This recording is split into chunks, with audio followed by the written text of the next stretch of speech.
Let me introduce y'all to this YouTube family, showing us the way to get out of debt gradually. My man Josh, he's the king of the household. Wife Christine putting debt in the chokehold. And the kids, they are Grace and Zoe, all four together living life so holy. That Kickin Sunday, daily vlogging. Dave Ramsey plan gonna have us live large, and every day we'll see part of their lifestyle. How they budget and they keep things wrote down. See them work through the envelope system. Credit card goes and the money goes with them. You will see how the family strives, cutting debt like a knife and still have a life, huh? Daily vlog show us how to have fun. When you hear this song, let me hear you say debt is dumb. Debt is dumb, debt is dumb, debt is dumb. Let me hear you say it louder. Debt is dumb, debt is dumb, debt is dumb. Let me hear you say it with me. Debt is dumb, debt is dumb. Welcome back to part 2. So sometimes these debt kicking videos, we get the privilege of having a lot of questions and comments and praises and victory stories that we get to make 2 parts. I do want to tell you guys that please thumbs our videos up and share them as much as possible, because then we can help other families. So I just want to get that out of the way, and then subscribe if you haven't subscribed, and we'll get started. So part 2, here we go. I don't make very much money, but since watching you guys, I've set up a small portion of my check to go directly into my savings, and I don't even miss it. So I plan to increase the amount soon. I also convinced my other half to open a savings account and deposit 10% of all lottery winnings, which is doing better than I expected. Keep motivating. Fantastic. The key word that I'm a little confused by lottery winnings. Yeah. I think you guys are making fantastic progress. Unless you're like that prodigy out there that wins every time you get a lottery ticket. Then I want your luck. Yeah, yeah. But, you know what Dave Ramsey says about lottery? Those who play the lottery. Break it out. Is a tax on people who can't do math. So we used to buy those lottery tickets. I'm not sure if we're talking about the same lottery. You could live in a different country and it could be something different. But if it's like in the United States, where you go buy a lottery ticket in hopes of winning the $1 million or whatever it is, we used to be those people. And then we stopped. It was hard because we got addicted to it. But we stopped playing the lottery and we started paying ourselves. Versus, going into, we did the math, how much we were buying in lottery tickets and taking that chance. And your chance is so tiny on winning, you guys. Pay yourself first instead. 2 questions for you. One, do you have an emergency fund, or is that what you're setting your check aside every month, is to get the emergency fund? And the second is, you need to respond back to us. Are you doing your baby steps? Is this all in portion with your baby steps? Yes. So, anyway. Thanks. But you said savings. That's good. Great. That's a good sign. That's right. And, anyway. Thanks for the question. Yes. Trying to plan ahead for Christmas. We spend way too much on gifts and half ends up on credit cards. Not this year. Nope. How do you do it? How do you stick to your budget at Christmas? Did you cut back on the people you buy for? Do you have set limits? Set limits, baby.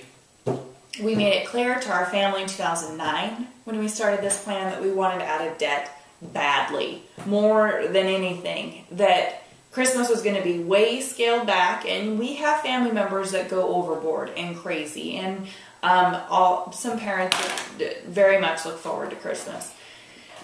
But we just work with our budget. Whatever. We usually start in the fall sometime planning and saying, how much do we want to spend? And I think last year it was like $10 a family. It wasn't $10 a person, it was $10 a family. Yeah.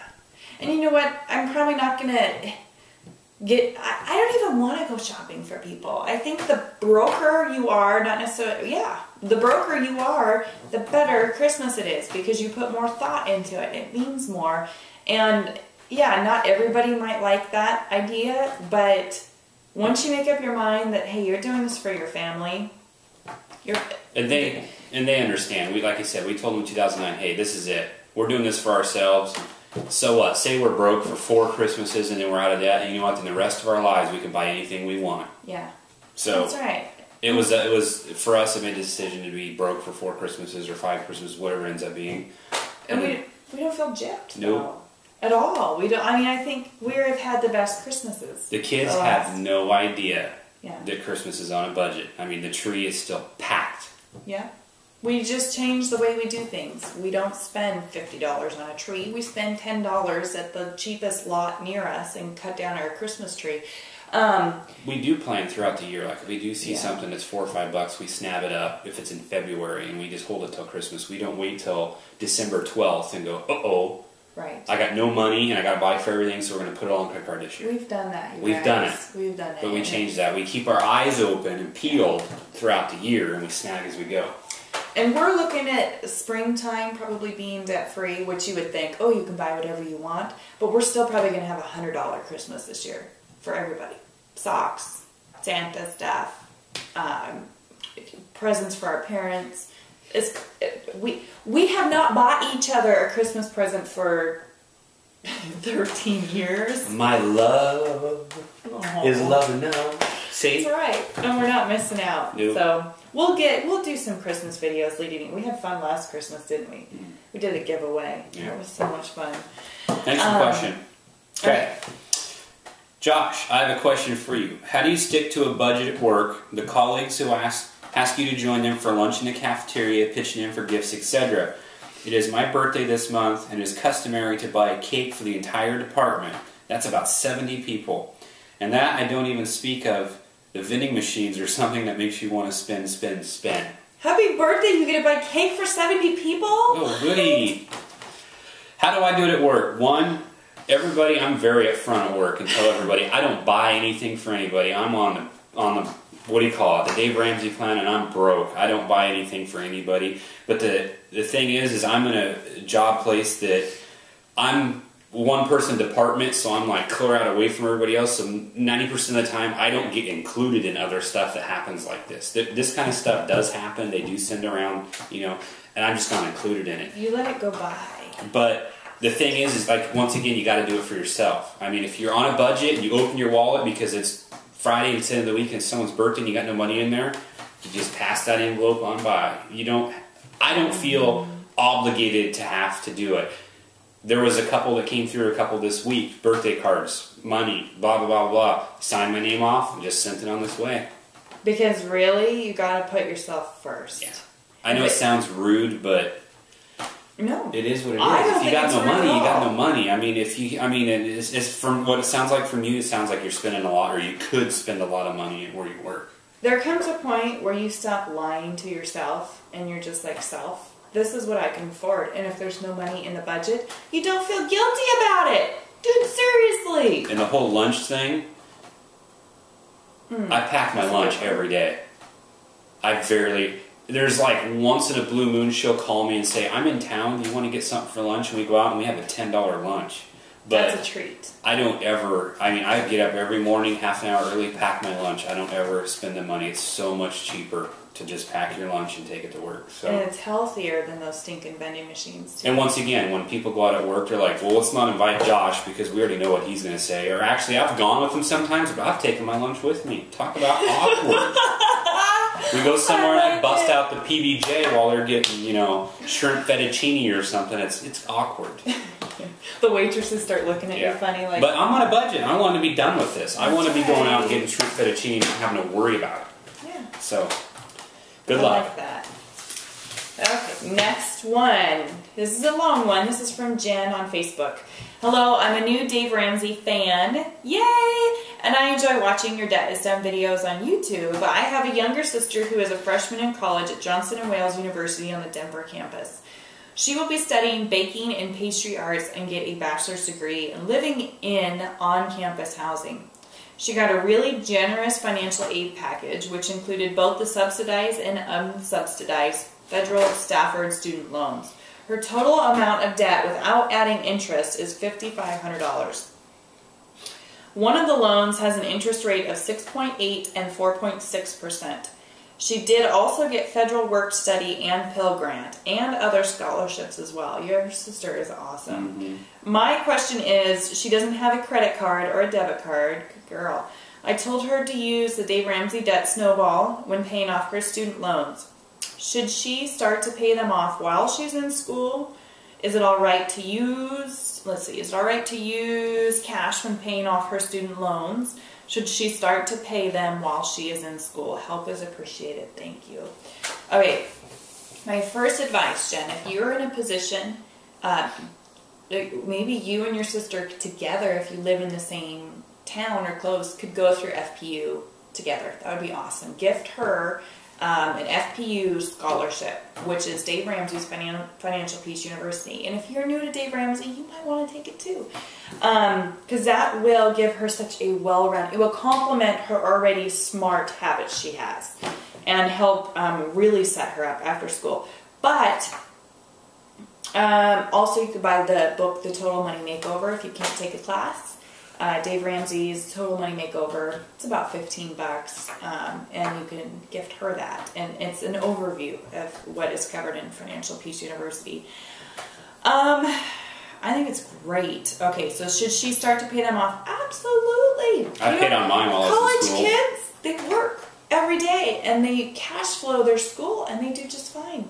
Like, we turned out okay. Yeah, I worked the 2 years I was in college. I worked, and then I went and I paid him cash every month in the office. They wrote me a receipt and went towards my loan every month. You know what? We actually don't even write checks anymore. No, it's all electronic bill pay. It's all bill pay or it's all cash. Like our kids is, when we make their big tuition payment once a year, it's all cash. So people might look at you funny. Who cares? Should she start? Yeah, pay them in school. And she should have, if she gets a job and works on it, she should have that debt gone. Fast, like that. That's not much debt. Good job. Okay, this one just came in, just in the nick of time. Well, we got to brag, because we love brag posts. Yes! We started in November 2011 after finishing Financial Peace at our church with a whopping $62,000 in consumer debt. Dude, I thought our 13 was bad. No student loans, no car loans. We paid in cash for the cars, but raked up $62,000. Stupid tax, vacations, furniture. Gotta have that Coach purse. Stupid tax. We are now down to $34,000. Debt-free projected September 2013. Going strong, a herd of gazelles intensity. Yes, nice. You are. You guys have paid off $28,000 in less than a year. I'm sure you are well aware of that, but that is phenomenal. You definitely have gazelle. I'm so excited for you. Please stay on watching. Just keep updated on us because we want to be there when next year when you are actually debt free. I know that Coach purse. So many people. Coach purse is not worth it. I'm so proud of you guys. $62,000, that's a lot of stupid tax. But you know what? You will not go back. You. There's no going backwards on this plan. It's only forward. And you learn from those mistakes. So anyway, good job. I'm glad you guys, thank you. This was a great week. If you missed part one, I'll list part one's link down below. And leave your questions. We want more questions for next week because we love it. We love doing this. If not, it's me in silence. Okay, you threatened it last time. It will be so awkward. You will change the channel. You're going to be like, boy, this is really awkward. He's staring at me. Yeah. We'll just continue to have part twos. It doesn't bother us. Or threes or fours. We try to include everybody. It's better to have a part two than an awkward part one. That's right. Yeah. Thank you guys. Have a great week. We love you. Bye. Oh, signing out. Sorry. Okay, you've got 36 seconds to sign out. That means I got 30 seconds of quiet. Oh, and this one, a PSSS here at the end of before it goes off. She's working on the garden video. I'm working on the garden video. I'm late on the frugal recipe video. I'm trying. I know the garage sale haul videos. I can only do so much. Ooh. Okay. All right. Signing out. That is done. Tropical. Free love. Later.